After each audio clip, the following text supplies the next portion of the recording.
신과 나눈 이야기 1권 첫 번째. 만일 여러분이 이 내용의 일부나 전부를 전에 읽은 적이 있다면 지금 이 자리에서 일어나기로 되어 있는 일은 여러분의 영혼을 울리던 그 멋진 메시지를 다시 만나는 것이다. 이제 여러분은 그 마법을, 신과 우정을 나누는 경위를 다시 한번 경험할 때가 왔다. 또는 여러분이 이 글과 만난 것이 난생 처음이어서 이 만남을 우연이라고 생각한다면 다시 생각하라. 이 책은 여러분의 마음의 갈구와 여러분 가슴의 기도와 여러분 영혼의 초대에 대한 응답으로 딱 맞는 시간에 딱 맞는 방식으로 여러분에게 왔다. 그렇게 믿어라. 어떤 일도 우연히 일어나지 않는다. 어떤 일도. 이제 여러분은 아주 특별한 체험을 하게 될 것이다. 여러분은 신과 이야기를 나누게 될 것이다. 아, 나도 안다. 그런 일은 일어날 수 없다는 걸. 아마 누구라도 그런 일은 가능하지 않다고 생각할 것이다. 신에게 말할 수는 있어도 신과 이야기는 할 수 없다고. 요약하자면 신은 응답해주지 않으리란 얘기. 그렇지 않은가? 적어도 통상적인 대화, 일상적인 대화의 형태로는 불가능하다고. 내 생각 역시 그랬다. 그런데 우연히도 이 책이 내게 나타났다. 상징적인 표현이나 비유가 아니라 문자 그대로 나타났다는 말이다. 이 책은 내가 쓴 게 아니라 내게 나타났다. 그리고 여러분이 이 책을 읽을 때에는 여러분에게도 나타나리라. 우리 모두는 우리가 받아들일 채비를 하고 있던 그 진리로 인도될 것이기 때문이다. 만일 내가 이 모든 내용을 비밀에 붙였더라면 내 삶은 훨씬 더 편해졌을 것이다. 그러나 이 책은 그렇게 하라고 내게 나타난 게 아니었다. 이 책이 내게 어떠한 불편함을 끼치던 간에 내가 이제 와서 공개하는 과정을 멈추는 건 불가능하다. 또 나 자신이 그러길 바라지도 않는다. 내게는 이 모든 것에서 물러날 기회가 여러 번 있었으나 그런 기회를 붙잡지 않았다. 나는 이 책에 대한 세상 사람들의 말이 아니라 내 본능이 말하는 바에 따르기로 결심했다. 내 본능은 이 책이 말도 안 되는 얘기나 좌절감에 사로잡힌 사람의 영적인 상상력이 빚어낸 허무맹랑한 얘기, 혹은 잘못 살아온 생을 변명하려는 사람의 자기정당화 같은 게 아니라고 말한다.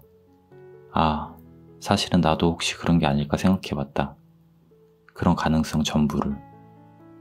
그래서 이 책이 원고 상태로 있는 동안 몇몇 사람들에게 나눠줘서 읽어보게 했다. 그런데 그들은 감동받았다. 울었다. 그리고 이 책에 담긴 즐거움과 유머에 웃음을 터뜨렸다. 그들은 자기네 삶이 변했다고 말했다. 그들은 전율했다. 그들은 권능을 부여받았다. 많은 사람들이 자신이 변화되었다고 말했다. 그때 나는 이 책이 모든 사람을 위한 것임을 알았고 이 책이 출간되어야 한다는 걸 알았다.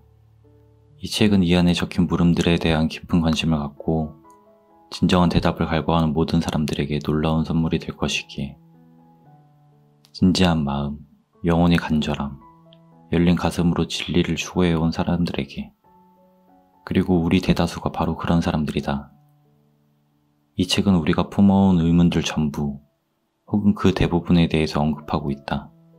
삶과 사랑, 목적과 역할, 사람들과의 관계, 선과 악, 죄의식과 죄, 용서와 속죄, 신에게 이르는 길과 지옥에 이르는 길 등에 대해, 그리고 섹스, 권력, 돈, 자식, 결혼, 이혼, 필생의 과업, 건강, 미래, 과거까지. 이 모든 것을 정면에서 다루고 있다. 또한 전쟁과 평화, 암과 무지, 주기와 받기, 기쁨과 슬픔, 구체성과 추상성, 보이는 것과 보이지 않는 것, 진실과 허위에 대해서도 살펴본다. 여러분은 이 책을 만사에 대한 신의 가장 최근 발언이라고 말할 수도 있으리라. 하지만 이걸 사실로 받아들이기 어려운 사람도 있을 것이다. 특히 신이 2000년 이전에 말하기를 그쳤다고 생각하거나 신이 성인들이나 무당들 또는 20, 30년 동안 열심히 명상해 왔거나 적어도 10년 이상 수행해온 사람들하고만 교류한다고 생각하는 사람들은 진실은 신은 모든 사람과 말한다는 것이다. 선한 사람과 악한 사람, 성인과 악당 모두. 그 중간에 해당하는 우리 같은 사람들은 더 말할 나위 없고 이 책을 읽는 여러분을 예로 들어보자. 신은 여러분이 이제까지 살아오는 동안 수많은 방식으로 여러분에게 다가왔고 이 책 역시 그런 방식들 중 하나일 뿐이다. 여러분은 제자가 준비를 갖추면 스승은 나타나기 마련이라는 옛 격언을 무수히 들어오지 않았는가? 이 책은 우리의 스승이다. 이 책이 내게 나타나기 시작한 직후 나는 내가 신과 이야기하고 있다는 걸 알았다. 직접적으로, 개인적으로, 반박의 여지가 없는 방식으로. 신은 내 이해 능력에 적절히 맞추어 내 질문에 답해주고 있었다. 즉 내가 이해할 수 있는 방식과 언어로 말이다. 이 책이 구어체로 서술되어 있고 신이 가끔 내 과거들의 체험들이나 내가 다른 출처에서 얻은 지식들을 언급하고 있는 것도 다 그 때문일 것이다. 이제 나는 지금까지 살아오면서 내게 일어났던 모든 게 다 신에게서 온 것임을 안다. 그리고 그것들이 종합되어 내가 던진 모든 질문에 대한 훌륭하고 완벽한 답으로 나타나고 있다는 것도. 그 과정 어딘가에서 나는 하나의 책이, 출간의 의도를 지닌 책이 탄생하고 있다는 걸 깨달았다. 그리고 실제로 이 대화의 후반부를 쓰는 동안 연이은 3년간의 첫 부활절과 마지막 부활절 사이에 3권의 책이 차례로 나오게 되리라는 구체적인 얘기를 들었다. 이 책은 그 3부작의 첫 권으로 1993년 2월에 완성되었다. 1992년 봄, 내가 기억하기란 부활절 무렵이었던 것 같다. 내 인생에서 아주 기이한 일이 일어났다. 신이 여러분과 이야기를 하기 시작한 것이다. 나를 통해서. 사연을 설명하자면 이렇다. 그 무렵 나는 가정생활 면에서도 직업상으로도 그리고 정서 면에서도 몹시 불행했다. 내 인생은 모든 면에서 실패한 것처럼 느껴졌다. 나는 오래전부터 내 생각을 편지 형식으로 적는 습관을 갖고 있었기에 이날도 친숙한 노란색 종이철을 집어들어 감정을 쏟아내기 시작했다. 그런데 이번에는 이전과 달리 나를 괴롭히는 사람들에게 편지를 쓸 게 아니라 내 모든 고통의 원천, 그 최대의 원흉과 직접 맞붙어 보기로 했다. 나는 신에게 편지를 쓰기로 마음먹었다. 왜 내 인생은 순탄하게 굴러가지 않는 겁니까? 잘 굴러가게 하려면 대체 뭐가 필요하단 말입니까? 어째서 나는 다른 사람들과 행복하고 즐거운 관계를 가질 수 없는 겁니까? 필요한 만큼의 돈을 만져보는 일 같은 건 내 평생에 한 번도 없을 거란 말입니까? 그리고 마지막이자 가장 힘주어한 질문은 대체 내가 무슨 짓을 했길래 늘 이렇게 고통스러운 삶을 살아야 한단 말입니까? 였다. 그런데 내가 그 누구도 대답해줄 수 없는 쓰디 쓴 이 마지막 질문을 휘갈기고 나서 펜을 내던지려 했을 때 놀랍게도 보이지 않는 어떤 힘에 단단히 붙잡히기로도 한 것처럼 내 손은 종이 위에 그대로 놓여 있었다. 그러더니 갑자기 펜이 저절로 움직이기 시작했다. 뭔가 더 써야겠다는 생각이 전혀 없었는데도 어떤 생각이 저절로 흘러나오고 있었다. 그래서 나는 그 흐름을 따르기로 했다. 그렇게 흘러나온 것은 신, 너는 이 모든 질문에 대답받기를 원하냐? 아니면 그냥 푸념을 늘어놓고 있는 것이냐? 나는 놀라서 움찔했다. 잠시 후 내 마음속에 한 가지 대답이 떠올랐다. 나는 그것도 글로 적었다. 닐, 양쪽 다입니다. 나는 분명 푸념을 늘어놓고 있습니다. 하지만 이 질문들의 대답이 있다면 죽는 한이 있어도 듣고 싶습니다. 신, 너는 온갖 것들에 대해 죽는 한이 있어도 라고 하는군. 기왕이면 살아서 꼭 이라고 하는 게 더 멋지지 않느냐? 그래서 나는 물었다. 그게 무슨 뜻인가요? 라고. 이 책에 나오는 모든 내용은 여러분 저마다의 체험과 긴밀하게 맞물려 있다. 그렇지 않으면 여러분은 지금 이 대화에 참여하지도 않았으리라. 자, 이제 내가 아주 오랫동안 궁금하게 여겨왔던 한 가지 의문, 즉 신은 누구에게 어떻게 이야기하는가 라는 의문에서 시작하여 신과의 대화 속에 들어가 보기로 하자. 내가 이 질문을 던졌을 때 받은 대답은 이러했다. 신, 나는 모두에게 말하고 언제나 말한다. 문제는 내가 누구한테 말하는가가 아니라 누가 내 말을 귀담아 듣는가다. 의아해진 나는 그 문제를 더 자세히 이야기해달라고 부탁했다. 신, 먼저 말한다를 교류한다로 바꿔보자. 뒤에 것이 훨씬 더 낫고 훨씬 더 충실하며 더 정확한 말이다. 우리가 서로에게 얘기하려 할 때 우리는 바로 말의 한계에 갇히고 만다. 이 때문에 나는 말만으로 교류하지 않는다. 사실 내가 말로 교류하는 일은 거의 없다. 내가 가장 자주 쓰는 교류 형식은 느낌이다. 느낌은 영혼의 언어이다.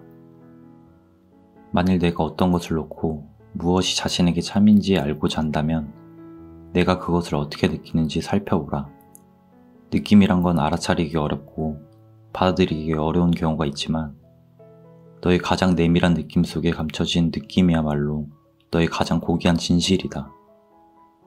비결은 그런 느낌들에 다가가는 것이다. 어떻게 하는지 보여주겠다. 물론 내가 원한다면 말이다. 나는 신에게 원한다고 말했다. 하지만 그 자리에서 당장 원했던 것은 내 첫 번째 질문에 대한 좀 더 완벽하고 충실한 대답이었다. 그러자 신은 이렇게 말했다. 신, 나는 생각으로도 교류한다. 생각과 느낌은 동시에 일어날 수도 있지만 같은 것은 아니다. 생각으로 교류할 때 나는 영상을 자주 사용한다. 그 때문에 교류 도구란 면에서 생각은 단순한 말보다 효과가 크다. 느낌과 생각 외에 나는 체험이란 전달 수단을 사용하기도 한다. 체험은 참으로 위대한 전달자이다. 그리고 마지막으로 느낌도 생각도 체험도 모조리 실패할 때 나는 말을 쓴다. 사실 말은 가장 비효율적인 전달자다. 말은 너무나 빈번하게 잘못된 해석이나 오해를 낳곤 한다. 왜 그렇다고 생각하는가? 말의 본질이 그렇기 때문이다. 말은 그저 입 밖에 나는 소리에 지나지 않는다. 느낌과 생각과 체험을 드러내는 소리. 말은 상징이자 기호고 표지다. 말은 진리가 아니다. 말은 실체가 아니다. 너희가 뭔가를 이해하고자 할 때 말의 도움을 받을 수는 있다. 하지만 너희에게 알을 주는 것은 체험이다. 물론 너희가 체험할 수 없는 것들도 있다. 그래서 나는 너희에게 알의 다른 도구들도 주었다. 느낌과 생각이란 도구들을. 그런데 여기서 최고의 역설은 너희가 신의 말은 그토록 중요하게 여기면서도 체험은 아주 하찮게 여긴다는 점이다.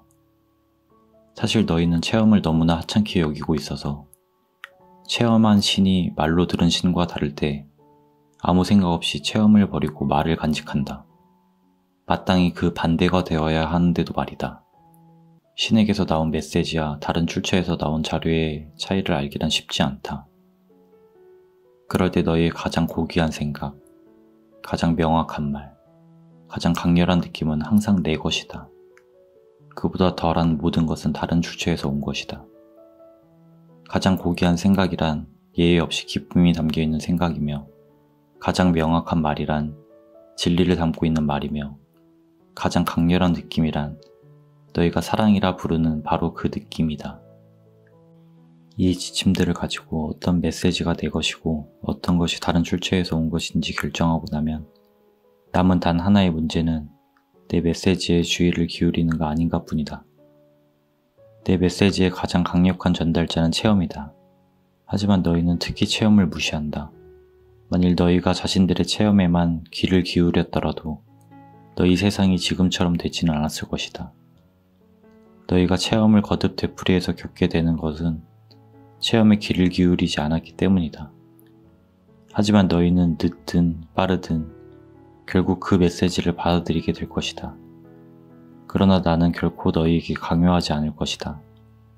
너희가 진실로 내 메시지에 귀를 기울인다면 그것들을 놓칠 리 없을 것이며 한 번이라도 진실로 듣고 나면 그것들을 무시할 수 없을 것이다. 그리고 나면 우리의 교류는 가장 진지하게 시작될 것이다. 한 번이라도 진실로 내 메시지를 듣고 나면 그때부터 나는 너희에게 답해줄 수 있다.